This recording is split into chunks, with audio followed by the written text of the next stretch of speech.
गृह मंत्री अमित शाह जी माफी मांगो, माफी मांगो, माफी मांगो, माफी मांगो, गृह मंत्री अमित शाह जी माफी मांगो, माफी मांगो, माफी मांगो, गृह मंत्री अमित शाह जी माफी मांगो, माफी मांगो, माफी मांगो, गृह मंत्री अमित शाह जी माफी मांगो, माफी मांगो, माफी मांगो, भाजपा के नेता माफी मांगो, माफी मांगो, माफी मांगो। बाबा साहब को लेकर जो गृह मंत्री अमित शाह का बयान आया है, उस बयान के बाद पूरे देश भर में बवाल देखने को मिल रहा है। तमाम लोग सांसद से लेकर सड़कों पर लगातार प्रदर्शन हो रहे हैं और प्रदर्शन इस कदर हो रहे हैं, काफी ज्यादा रोष लोगों की आंखों में देखने को मिल रहा है। और गृह मंत्री अमित शाह से ये कहा जा रहा है कि आखिरकार माफी मांगो, माफी मांगो। ये स्लोगन यहाँ पर आज जम्मू के अंदर भी लगते हुए साफ नजर आ रहे हैं। आजाद समाज पार्टी के नेता लोग जो है वो यहाँ पर पहुंचे हैं। बिल्कुल अंबेडकर चौक जम्मू के अंदर यहाँ पर ये आवाज बुलंद करते हुए साफ नजर आ रहे हैं। जेकेयूटी के प्रेसिडेंट हमारे साथ है, कई और चेहरे हैं। सर, क्या कहेंगे जो ये पूरा बयान आया है उसके बाद यहाँ पर इस तरह से देखने को मिल रहा है? देखिए सर जिस तरीके से गृह मंत्री ने इस तरीके का बयान जो है डॉक्टर भीमराव अंबेडकर जी के, बाबा साहब अंबेडकर जी के नाम के ऊपर इस तरीके से विवाद जो उन्होंने इस तरीके से स्टेटमेंट जो है पार्लियामेंट के अंदर दिया है, आजाद समाज पार्टी के लोग उस स्टेटमेंट का कड़ी निंदा से जो है हम कंडेम करते हैं। इस तरीके का स्टेटमेंट हम एक्सपेक्ट नहीं करते थे, इस तरीके का स्टेटमेंट की उम्मीद नहीं थी। इतने बड़े कद के नेता हैं अमित शाह जी, गृह मंत्री हैं जो है, और बाबा साहब अंबेडकर के ऊपर इस तरीके का statement we was not expecting from that big leader. और इस तरीके का स्टेटमेंट सामने आना तो बड़े शर्म की बात है।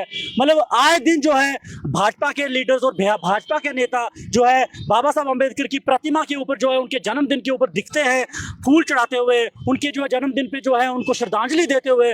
लेकिन मुझे ये चीज़ समझ तो हमें पहले ही थी कि भाजपा के लोग और भाजपा के नेता जो है कभी भी बाबा साहब अम्बेडकर के जो हितैषी नहीं रहे हैं। लेकिन इस तरीके का जब स्टेटमेंट सामने आया तो उससे क्लियर हो गया कि बाबा साहब अम्बेडकर के चाहने वाले जो लोग हैं, बाबा साहब अम्बेडकर को जो है बाबा साहब अम्बेडकर की विचारधारा के टोटली खिलाफ जो है भाजपा सरकार है और भाजपा के नेता हैं।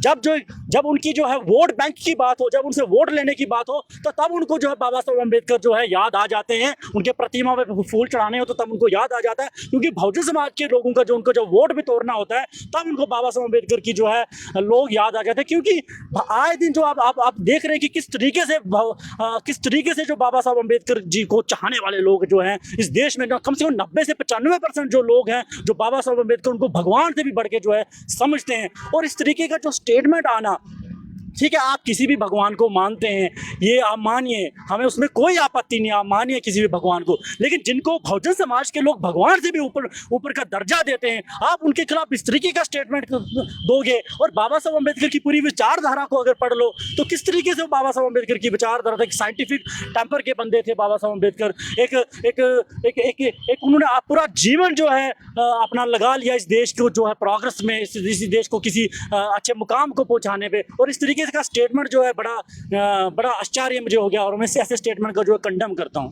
बाबा साहब अम्बेडकर को लेकर गृह मंत्री अमित शाह के बयान के बाद पूरे देश में प्रदर्शन देखने को मिल रहा है। सांसद के बाहर विपक्ष भी जो है वो इस वक्त गरमाया हुआ है और विपक्ष भी कड़ा दावा कर रहा है कि गृह मंत्री अमित शाह जी माफी मांगो। कई और लोग यहाँ पर एडवोकेट भी हैं। सर, क्या कहेंगे पूरे स्टेटमेंट को लेकर? जगह जगह पर रोज देखने को मिल रहा है माफी मांगने का अभियान चलाया जा रहा है, क्या कहेंगे पूरे को लेकर? देखिए, जो भी ये अमित शाह जी ने बयान दिया है, हमारे देश के गृह मंत्री हैं, अगर ये बाबा साहब को नहीं मानते, संविधान को नहीं मानते, तो इनको अपने होम मिनिस्टर की पोस्ट से इस्तीफा दे देना चाहिए। बाकी अमित शाह जी ये जैनी हैं, ये वर्ण सिस्टम में ना ब्राह्मण है, ना क्षत्रिय है, ना वैश्य हैं। अगर ये संविधान को नहीं मानते तो अगर इनको देखना चाहिए कि संविधान को नहीं मानते, संविधान नहीं होता तो मनुस्मृति के हिसाब से ये किस पायदान पे होते हैं। बाकी आपने देखा जैसे कुछ दिनों पहले भी इनके एक मंत्री थे हेगड़े करके नाम के, उन्होंने कहा था अगर हम 400 से ज़्यादा सीटें लेकर आए तो संविधान को बदल देंगे। उसके बाद आपने देखा भाजपा का क्या हाल हुआ, ये 250 का आंकड़ा भी नहीं पार कर पाए, सिर्फ 240 पे सिमट के रह गए। तो ऐसे अगर ये बयान देंगे तो मुझे लगता है ये बीजेपी के ताबूत में आखिरी कील का काम करेगा।